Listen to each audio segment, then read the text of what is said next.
Bonjour. Vous savez, dans la vie, c'est bien de s'exprimer, mais c'est pas bien de faire de la manipulation. Oui. Je vais vous expliquer quelque chose. C'est bien facile d'aller allumer les caméras devant les abonnés, verser les larmes pour passer pour les victimes.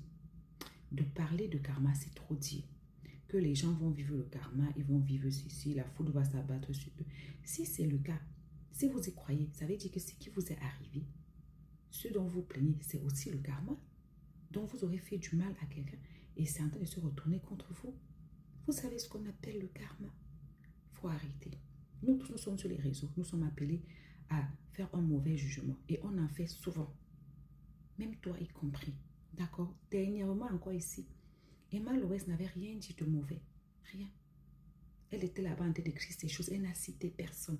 Elle n'a mis la photo de personne. Tu t'es levé ici. Tu l'as traité de tous les noms. Tu as fait des paragraphes, des pages et des pages. Alors que la dame ne s'adressait pas à toi de ce qu'elle avait dit. Est-ce que tu t'en es excusé? Non. Tu es juste allé effacer tes posts? Non.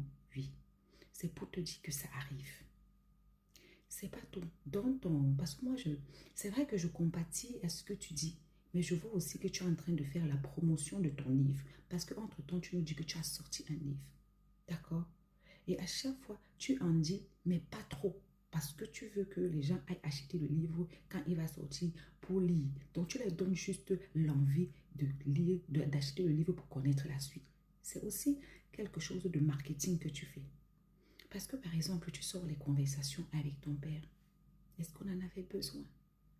Non. Dans les conversations, tu effaces certains endroits. Tu dis des choses à demi-mot. Les gens interprètent mal. Tu viens, tu dis aux gens, les gens font des vidéos. Attends que ça fasse même que les gens se réveillent pour voir s'ils ne vont pas s'excuser. Et encore, est-ce que toi, tu t'es excusé sur Emma? Non. Donc, pardon.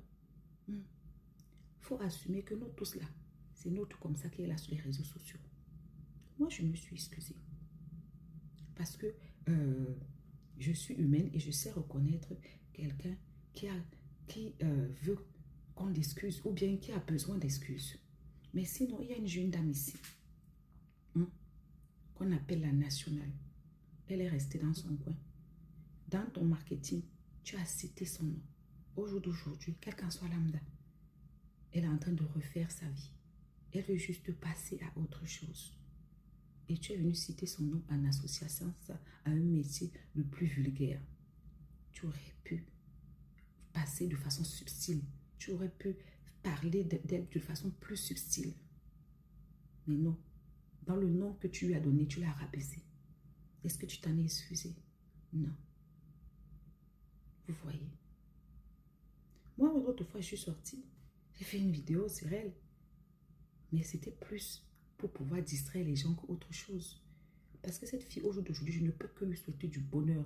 Parce qu'à un moment donné, je me dis quand même, j'étais triste de savoir que tu l'as prononcé de cette manière sans te mentir. Mais tu ne t'en es pas excusé. Donc, on peut aussi dire que tu es en train de lire ton karma. Ma loyer impayé aussi peut dire ça.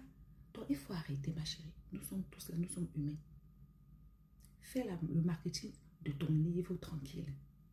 Raconte ce que tu veux raconter parce que un coup tu dis que si, un coup tu dis que ça, un coup tu ne veux pas trop dire parce que tu veux pousser les gens à lire ton livre. Mais sache que les conversations de ton père que tu as publiées là, franchement, pour moi j'ai trouvé ça pas nécessaire. Mais bon, c'est ta vie privée. Maintenant quand on décortique, tu viens aussi pleurer, on fait comment maman? Pardon.